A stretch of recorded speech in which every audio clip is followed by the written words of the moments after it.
Biasanya kalau sudah pertengahan bulan kita mulai bingung mengatur pengeluaran. Belum lagi kalau udah akhir bulan.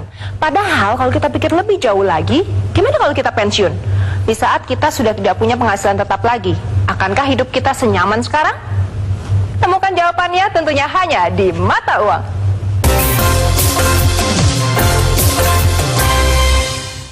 Ngomongin soal pensiun, nah sekarang udah ada Ahmad Ghazali nih. Tapi kebetulan nih, Gus, kita mau dengerin dulu Intan yang akan melaporkan mengenai orang-orang yang lagi menikmati pensiun. Ini dia.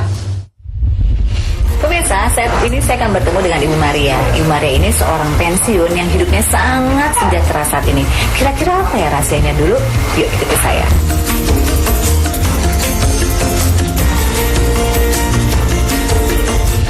Apa kabar Ibu? Baik. Baik ya Bu.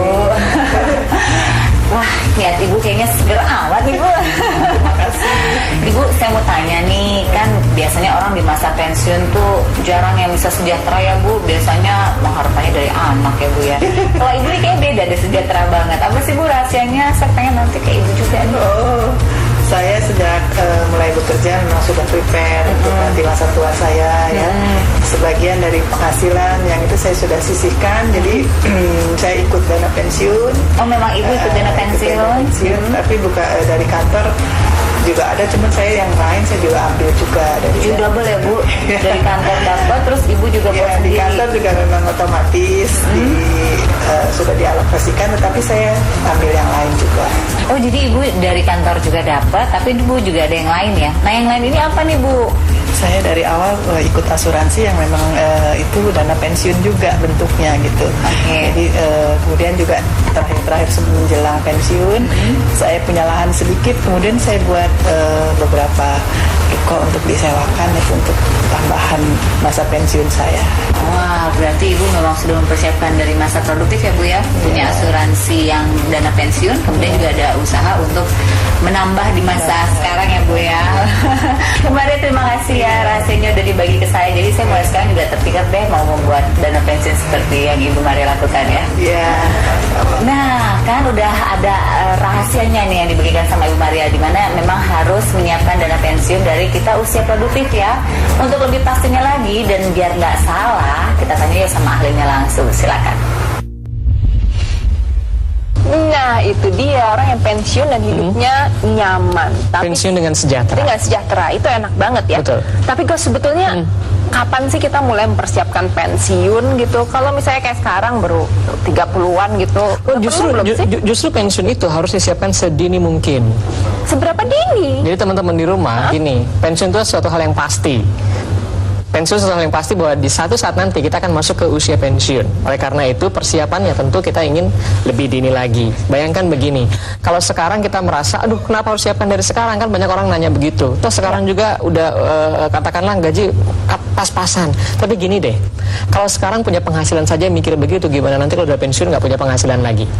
Artinya kita harus siapkan dari sekarang dong. Sebenarnya mikir juga sih, nanti pensiun gimana ya? Yang dikayalkan kan selalu enak-enak nih, bakal punya resort gitu kalau saya. Wah, diundang kok ke resort. Nah, tapi gimana sebetulnya mewujudkan apa yang kita inginkan pada saat pensiun? Tapi benar juga, soalnya pensiun kan kita nggak punya penghasilan ya? Betul, yang namanya pensiun, kalau kita orang keuangan, biasanya yang kita sebut pensiun bukan berarti masuk usia 55 atau 56 kemudian berhenti kerja itu namanya pensiun. Itu belum tentu pensiun. Oke lah, status pensiun, tapi belum tentu pensiun secara keuangan sejahtera.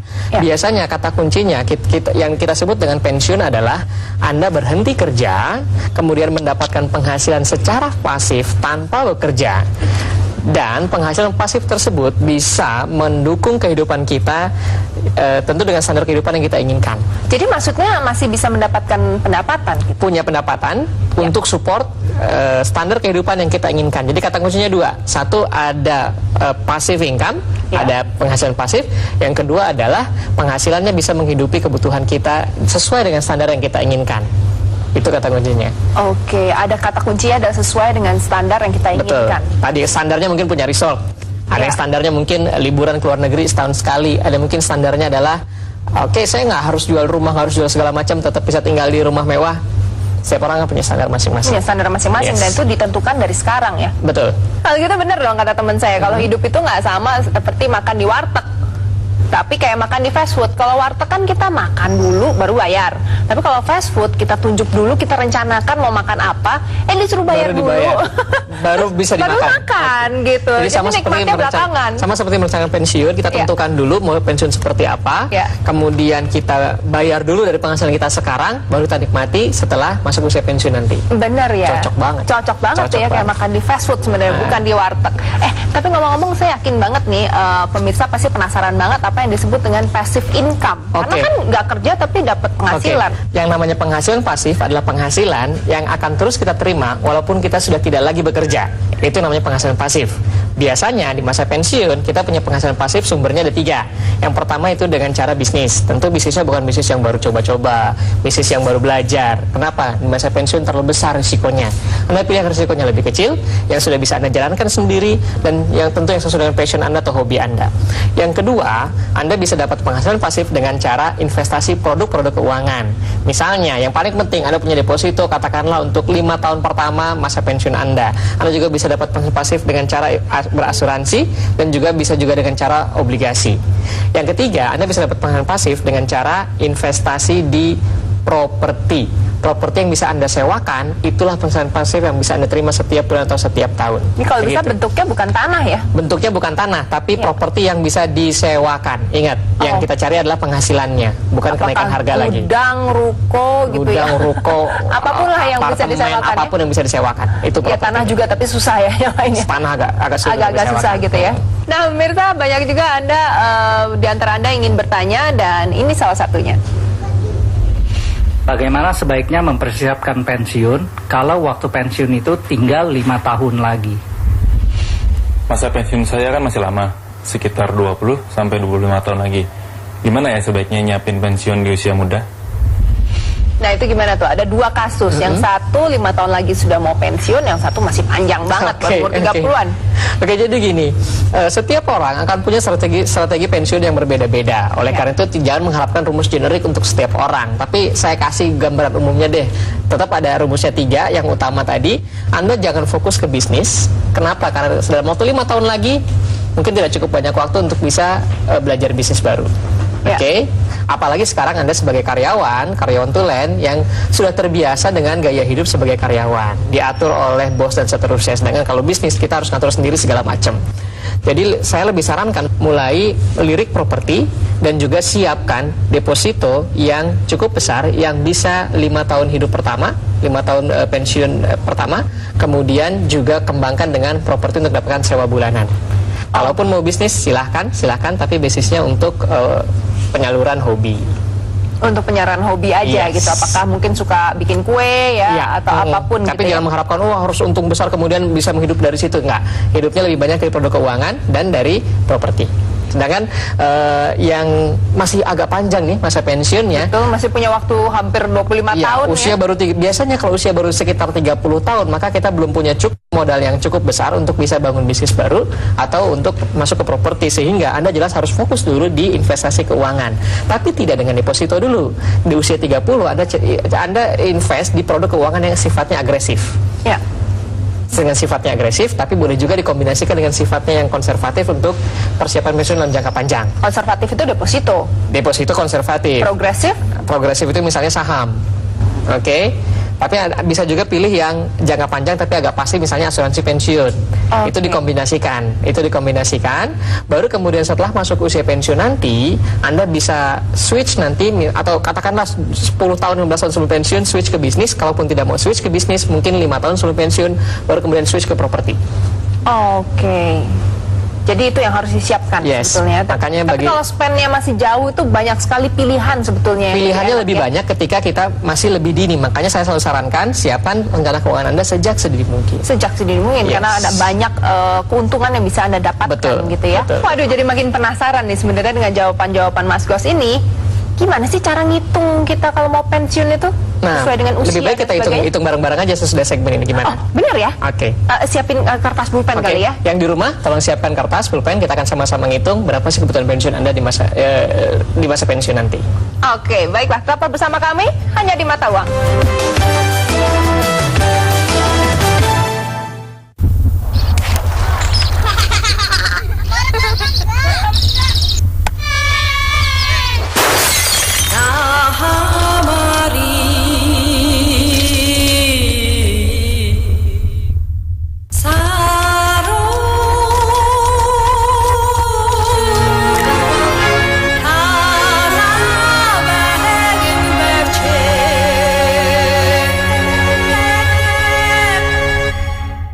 Iga yang gak asik itu Iga kuat. Nah, Indomie goreng rasa Iga penyet baru. Rasa Iga yang asik dan enak. Baru Indomie goreng rasa Iga penyet. 2 shot rasanya. Pilih mana nih? Aduh, milih yang mana ya? Ada nggak yang pas buat kita? Ada XL Internet Unlimited, cuma 2.000 seharian dan 49.000 sebulan. Beli perdana XL dan aktifkan paketnya. Cinta unlimited yuk.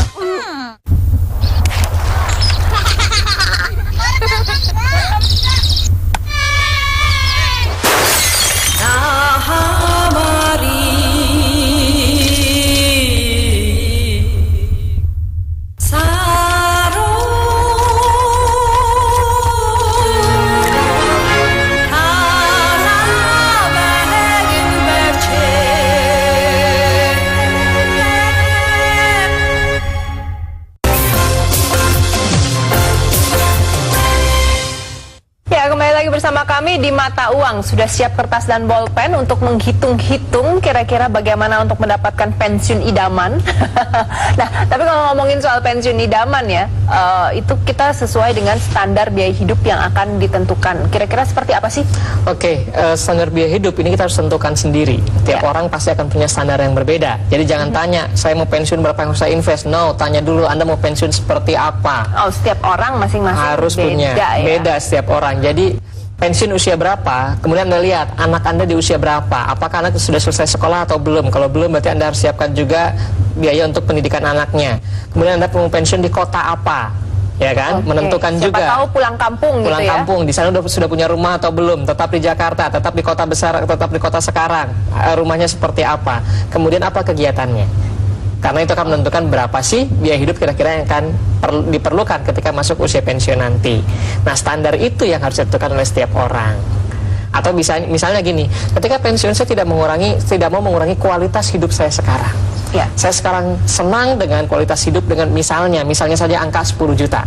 Ya. Oke, berarti pensiun nanti Anda hidup dengan standar 10 juta sekarang. Itu yang namanya standar biaya hidup. Nah, ini kayaknya udah mulai angka-angka nih, kita mulai ngitung aja sekarang. Oke. Nah, gimana? Katakan misalnya sekarang itu penghasilannya 10 juta dan saya nyaman dengan penghasilan saya sekarang. Saya ingin pada saat pensiun saya minimal punya standar yang sama dengan sekarang, dengan si 10 juta yang saya miliki sekarang. Katakanlah pakai contoh saya deh ya. Jadi usia saya 34 tahun dan usia pensiun yang normal 55 tahun. Maka saya punya waktu 21 tahun untuk menyiapkan dana pensiun tersebut. Kita asumsikan bahwa inflasi adalah 10% per tahun. Kalau inflasinya 10% per tahun, ini artinya setiap 7 tahun biaya hidup akan naik 2 kali lipat. Kalau masih 21 tahun lagi, maka biaya hidup menjadi naiknya 8 kali lipat. Nah, kalau sekarang biaya hidupnya adalah 10 juta per bulan, maka 21 tahun lagi ini menjadi 80 juta per bulan. Rumus yang paling gampang untuk menghitung, ada banyak rumus, tapi rumus yang paling gampang untuk menghitung adalah Anda hitung 200 kali 80 juta, maka akan dapat angka 16 miliar. 16 miliar ini adalah dana pensiun yang harus saya miliki ketika saya masuk di usia 55 tahun sebagai dana pensiun saya. Banyak ya. Banyak ya. Bagaimana mendapatkan uang sebegitu banyak? Saya dengarnya aja keselak rasanya. Oke, ini baru menghitung. Ya. Ini baru menghitung berapa yang harus Anda siapkan untuk masa pensiun nanti. Bagaimana caranya? Tentu akan ada banyak cara dan setiap orang punya strategi investasi yang berbeda. Oleh karena itu saran saya adalah Anda datang ke konsultan Anda datang ke bank, datang ke manajer investasi, datangi agen asuransi Anda untuk bertanya kira-kira apa yang harus dilakukan untuk mendapatkan 16 miliar dalam waktu 21 tahun yang akan datang. Oke, tapi tadi disampaikan bahwa passive income itu ada 3. Nah, betul? apakah 16 miliar ini dibagi dalam 3 ini atau salah satu bentuk aja? Kalau tabungan 16 miliar terlalu besar, juga, betul. Ya? 16 miliar ini bisa Anda bagi kombinasi dari 3 sumber tadi. Kombinasi 3 sumber tadi dalam bentuk properti ada, dalam bentuk asuransi ada, deposito ada, dalam bentuk bisnis juga boleh. Oke, jadi 16 miliarnya bukan berarti seluruhnya adalah uang cash, tidak harus deposito uang cash. Iya, nggak tidak perlu harus. ya. Tapi ingat, properti yang itu adalah properti yang disewakan, bukan properti yang tempat kita tinggal. Tempat kita tinggal nggak menghasilkan Tidak uang, menghasilkan karena kita apapun. tinggal di situ. Betul sekali. Oke. Dan ini untuk semua usia. Kalau umur 50 tahun, dalam waktu 5 tahun lagi biaya hidup Anda tidak akan banyak berubah. Ya. Nah, teman-teman di rumah, silahkan sekarang di kertas Anda tulis berapa usia Anda sekarang. Oke, yang pertama tulis berapa usia Anda sekarang. Yang kedua, tulis berapa usia Anda ingin pensiun. Oke, sudah. Lalu hitung berapa tahun lagi. Sudah? Berapa tahun lagi menuju usia pensiun. Nah, sekarang tuliskan berapa biaya hidup Anda per bulan sekarang. Ya. Kalau itu sudah, saya akan berikan tabel. Nah, di tabel ini Anda bisa melihat Anda di usia berapa. Nah, di usia itu Anda hitung faktor pengalinya. Katakanlah tadi kalau usianya 34 tahun, maka faktor pengalinya 6 sampai 8 kali lipat. Nah, Anda di usia berapa, lihat di tabel ini, kemudian Anda hitung sendiri berapa yang Anda perlukan, berapa angkanya. Setelah itu dikali 200. Nah, itulah yang harus kita Itu yang harus Anda siapkan ketika memasuki masa pensiun. Investnya seperti apa, itu nanti Anda Banyak bisa konsultasi cara, ya. lagi ke perencana keuangan Anda, konsultasi ke bank, konsultasi ke manajer investasi Anda, atau konsultasi ke agen asuransi Anda. Dan karena itulah, karena angka yang mungkin sekarang agak mengejutkan ini, kita memiliki cukup banyak waktu untuk mengumpulkannya atau Iya. mempersiapkannya. Betul. Oke, nah ini kan kita bicara hanya biaya hidup aja, tapi biasanya kalau seiring oke. umur kan sering sakit juga. Itu gimana ya? Betul. Jadi ketika pensiun, jangan cuma pikirkan saya dapat uang berapa, saya perlu punya penghasilan berapa, tapi pikirkan juga bahwa kita akan punya beberapa risiko. Karena semakin lanjut usia, kita biasanya akan punya risiko lebih tinggi, sehingga lebih disarankan Anda juga tetap punya yang namanya asuransi. Oke. Betul. Tetap Jadi harus punya jangan asuransi cuma ya? invest itu juga tetap harus dilindungi dengan asuransi, karena kita akan menghadapi risiko-risiko selama masa kita sekarang sampai dengan masuk usia pensiun nanti. Oke, jadi tepat nggak sih kalau kita pensiun dengan menggunakan produk asuransi? Sangat tepat kita pensiun dengan menggunakan produk asuransi, karena dia bisa punya dua kemungkinan. Kalau kita panjang umur, dapat uang asuransinya di ketika masuk usia pensiun. Kalau kita pendek umurnya, kita bisa limpahkan kepada anak kita sebagai warisan. Dan jangan lupa pasangan kita juga tetap pensiun walaupun kita meninggal dunia, ya enggak? Betul. Tapi jangan lupa kalau bisa asuransinya juga ditambahkan dengan rider, kesehatan, dan penyakit kritis, karena itu biasanya paling penting untuk dihadapi. Dan itu paling besar Dan biayanya cukup ya? besar biayanya. Dan bisa mempengaruhi rencana pensiun Jangan kita. sampai rencana pensiun kita berantakan karena tergerus oleh biaya-biaya yang tidak terduga seperti itu. Oke, baiklah. Masih banyak pertanyaan saya seputar pensiun, dan saya yakin Anda juga masih punya banyak pertanyaan. Tetaplah bersama kami hanya di Mata Uang.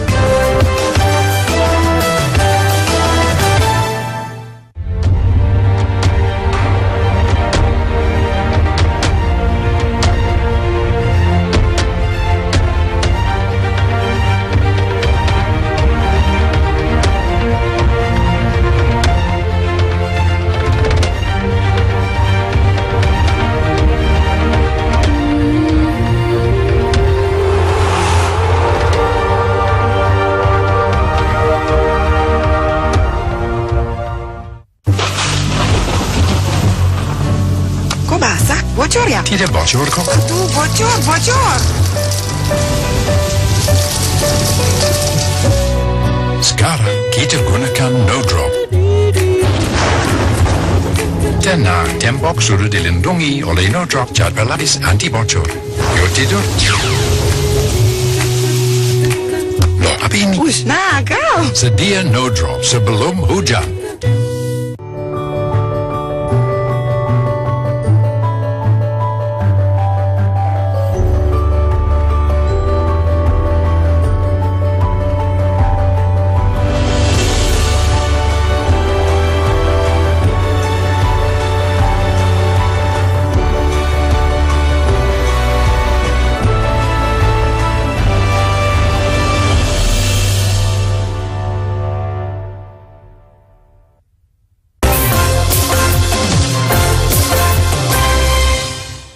Ya, kembali lagi bersama kami dalam Mata Uang. Nah, kembali bicara soal pensiun, tadi menekankan bahwa asuransi pensiun itu juga salah satu pilihan yang terbaik. Tapi sebetulnya tipe asuransi seperti apa sih yang paling oke?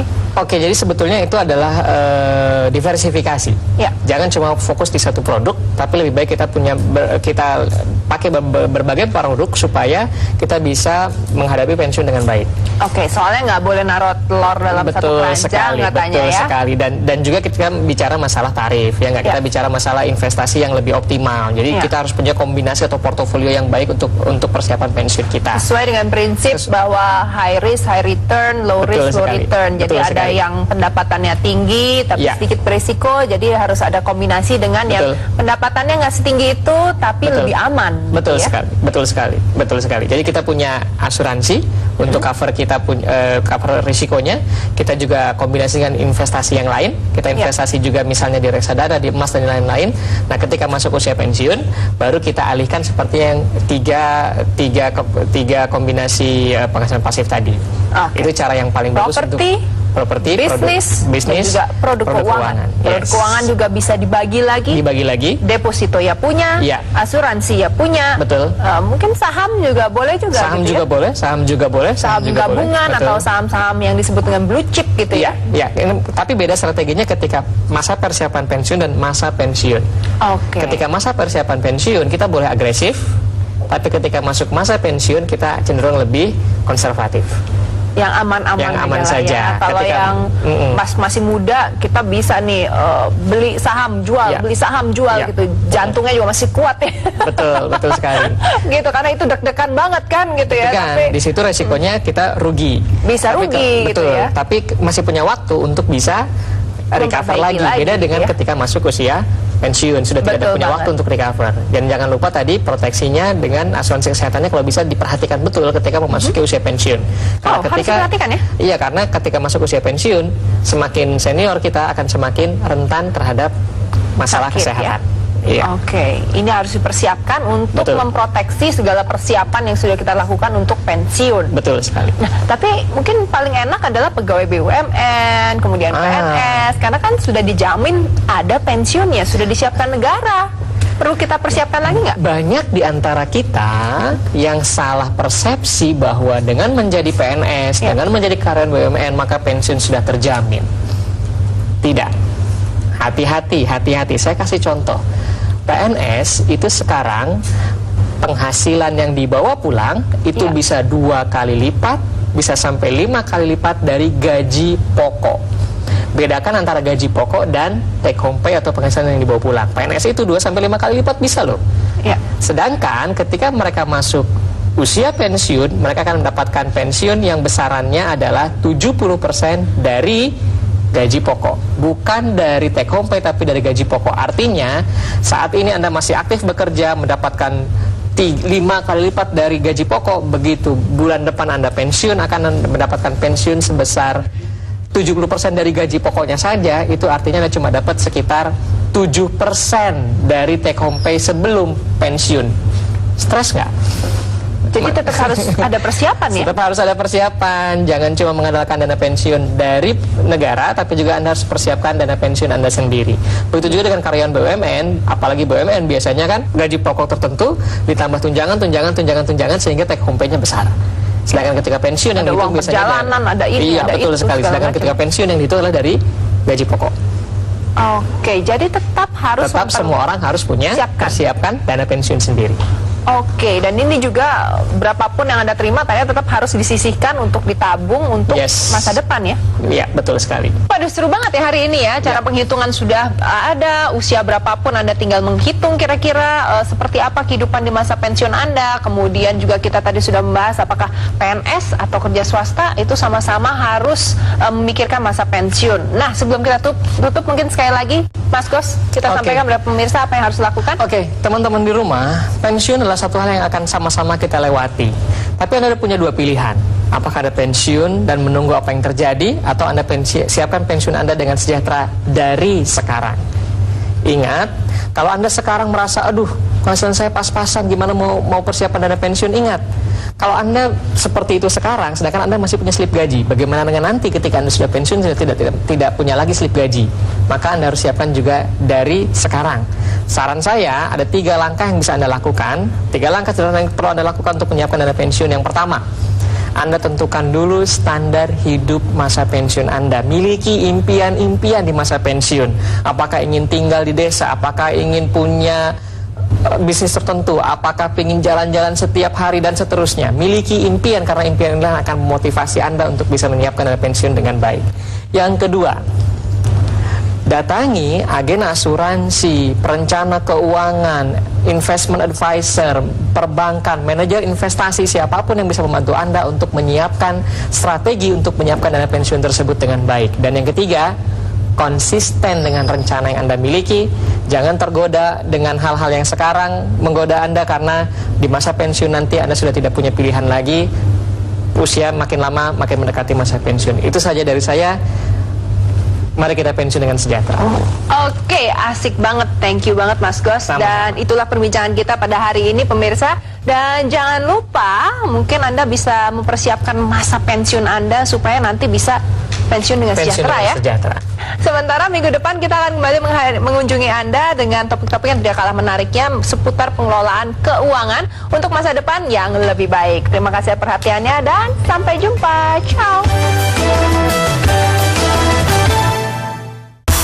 Grand Final Pro Liga 2014 di TV One.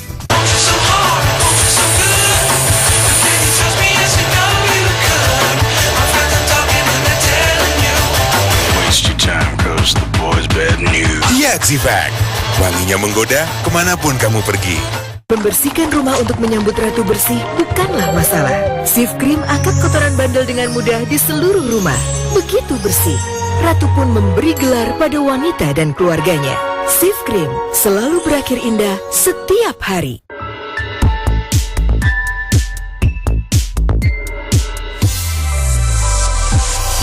Rahasia wangi dan segar dari rambut ada ketombeku ada pada apel ini. Baru Clear Super Fresh Apple dengan Nutrient 10. Menutrisi kulit kepala secara mendalam, tak ada lagi ketombe. Dengan wangi segar apel yang tahan lama, lihat, tak ada yang kusembunyikan. Tak ada ketombe, tak ada yang disembunyikan. Baru Clear Super Fresh Apple. Rasakan bersih menyeluruh dengan Close Up Deep Action baru. Mengurangi warna kekuningan di gigi, menghilangkan kuman hingga 99%, dan nafas jadi 3 kali lebih segar. Baru Close Up Deep Action. Tanaman perlu nutrisi agar tumbuh kuat dari akarnya, sama seperti rambutmu. Lifebuoy Shampoo dengan kandungan milk protein membantu menutrisi rambut dari pangkal hingga ke ujung agar rambut kuat dan lebat. Untuk rambut